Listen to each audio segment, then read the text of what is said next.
Hi, my name is Dominique Coronel.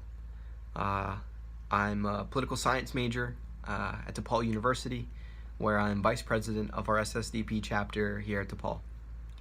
I'm an activist and community organizer here in the city of Chicago, working through electoral politics and grassroots movements to advocate and fight for social, racial, economic, and environmental justice. I was inspired to activism by my own family journey. I lost my mother to drugs and addiction, and I lost my father to prisons and incarceration. I was orphaned by the war on drugs. That's part of the reason why I'm running for board of directors, and that's why I have dedicated my life to ending drug prohibition. Finding SSDP has been life-changing and has helped give my life purpose. Through SSDP, I have been a part of some remarkable things. I was proud to be a part of championing a movement at our university to expand access to naloxone on campus and in the residence halls, successfully lobbying the largest Catholic university in the country.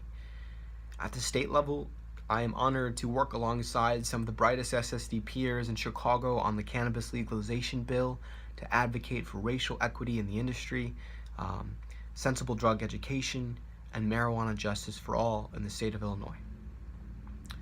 Understanding the power of psychedelics to help, to heal, to find our common humanity, inner peace, and higher levels of consciousness, I have volunteered with MAPS and the Zendo Project and hope to continue being a part of this psychedelic renaissance.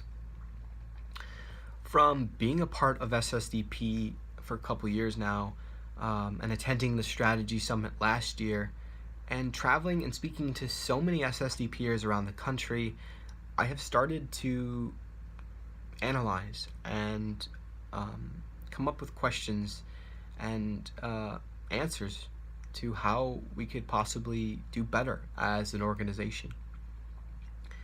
How, I ask you, are we connecting with the world in tangible ways beyond college campuses? How can we expand SSDP to be a more racially inclusive and economically diverse space for all? And what are we actually doing to reach those who are disproportionately impacted by the drug war, to join our cause and build power with us? And most importantly, how is SSDP working to define the existing and ever-expanding drug culture? I'm running on 3 core principles. POC, that's people of color, activism, and a people for sensible drug culture. The first is bringing in more people of color. We are an organization dedicated to amplifying the voices of those impacted by the war on drugs, and yet, Black and brown people are seriously lacking in representation. This cannot continue to happen. The war on drugs is not just a war on white college kids. It is a war on all people. We need to build power with Black and brown people. And that's why I applaud the creation of a Black caucus. And I intend on being a part of the creation of a Latinx caucus. I've said this once at Strategy Summit, and I will continue to say it again and again.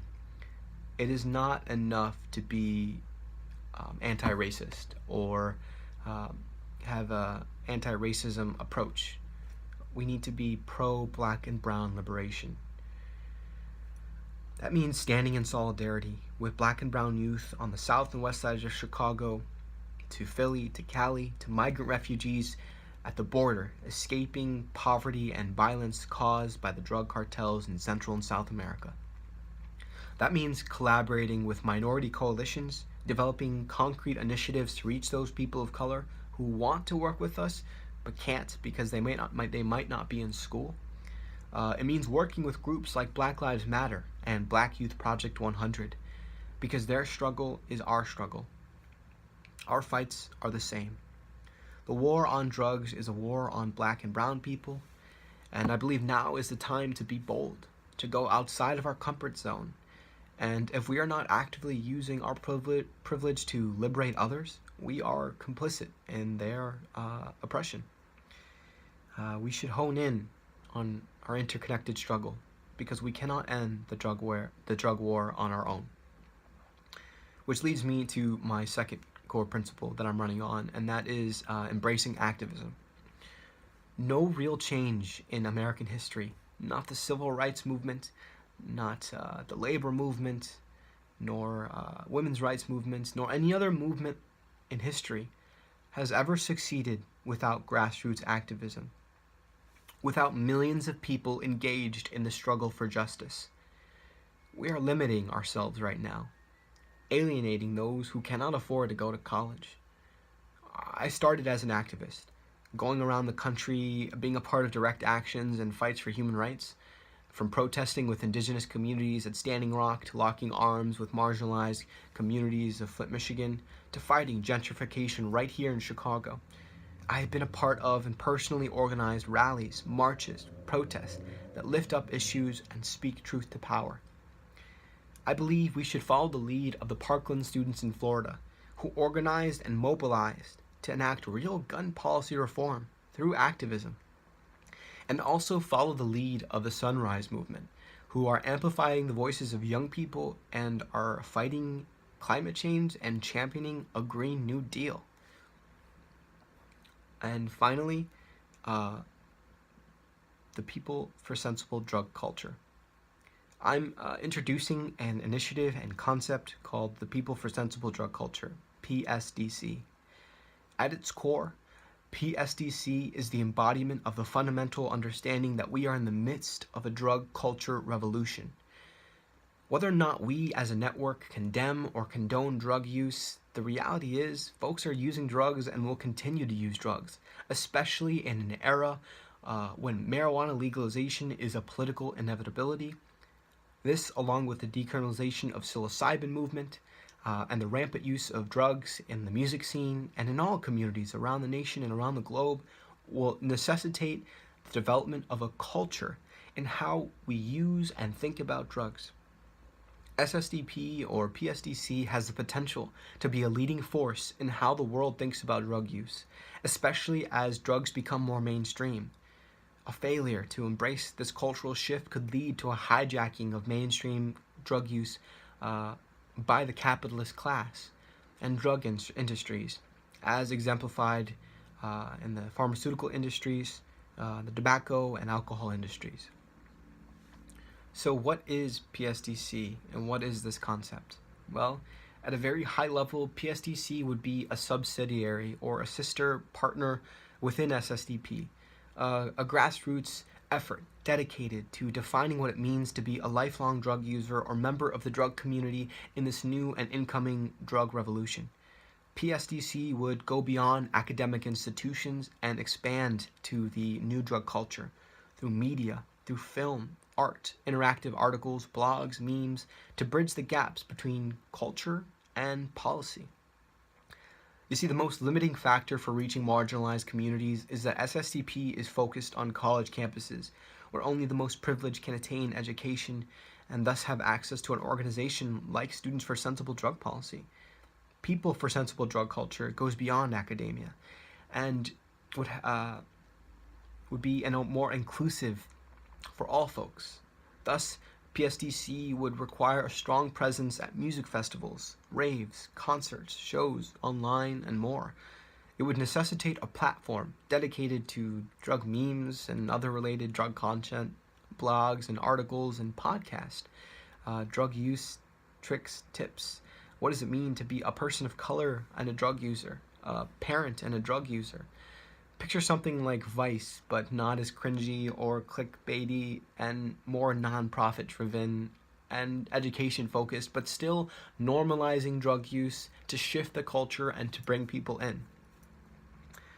Drug culture exists. People are now realizing the power of psychedelics and will likely try and profit and hijack the culture.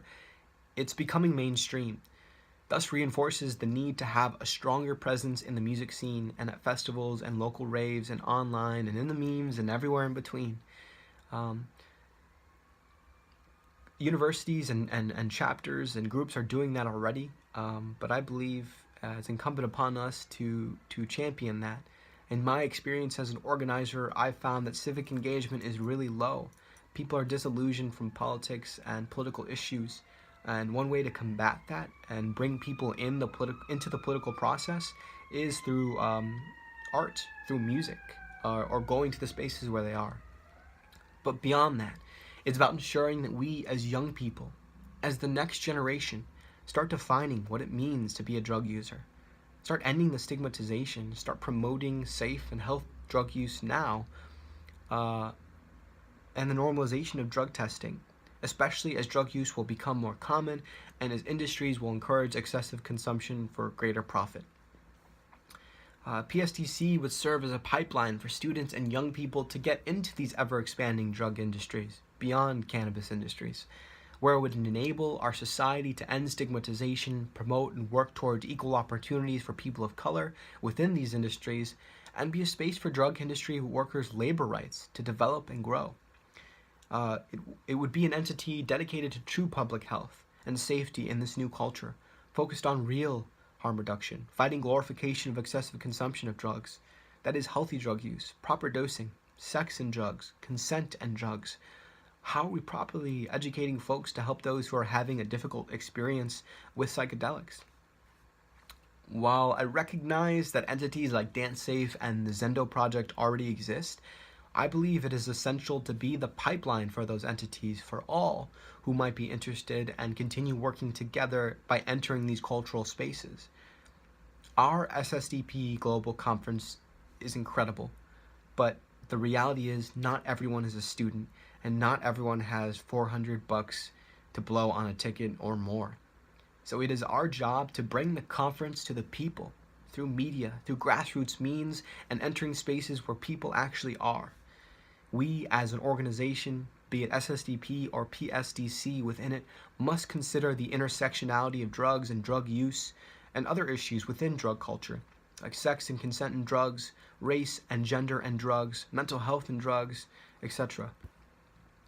These are just a few examples of what People for Sensible Drug Culture might look like. And it wouldn't cost much. We have done it at DePaul's chapter by going to summer camp, and we just did it thanks to Hannah and so many other folks at Base Nectar's 360 event, and the experiences we had and the conversations we had with so many individuals were just so valuable and incredible for the potential for them to build power with us. While these are just pinpointed ideas at a very high level still being developed and need a lot more contribution and help, I believe these are issues we need to lift up. The time to leave our bubble of academia and expand to the rest of the world is now. By entering these cultural spaces that already exist, like music festivals, social media, concerts, art spaces, by using our nonprofit status to essentially go there for free and table, we can expand our network to folks who need this information and knowledge the most. We need to get out of our classes bubbles like colleges and get into the streets and places where drugs are being done and a culture is being formed. These folks who are using drugs can be brought into these discussions, and together we can develop a holistic drug culture. Only by creating this can we ensure a better society rooted in common humanity and public health, which will lead to changes in law and policy. There is not a doubt in my mind that there will be those who will say that these ideas are great, but difficult to achieve. But those who know me know that I'm not afraid of a challenge. I'm not afraid to do the legwork and to fight. That's what I've been doing my whole life. I have overcome homelessness and poverty. I've been a part of political and cultural revolutions. And I have a vision of justice and liberty that I share with many of you. A vision of the future where no child might be separated, stripped away from their parents, and orphaned by the drug war. No refugee created, no black or brown person punished unjustly and unfairly. A vision of a world where drug use is treated as a health issue, not a criminal one. Where drugs are used to help, to heal, and bring people together. And like the great Mexican mantra that shall be our guiding spirit in this vision that we can achieve if we work together. Si se puede, si se puede, si se puede. Thank you.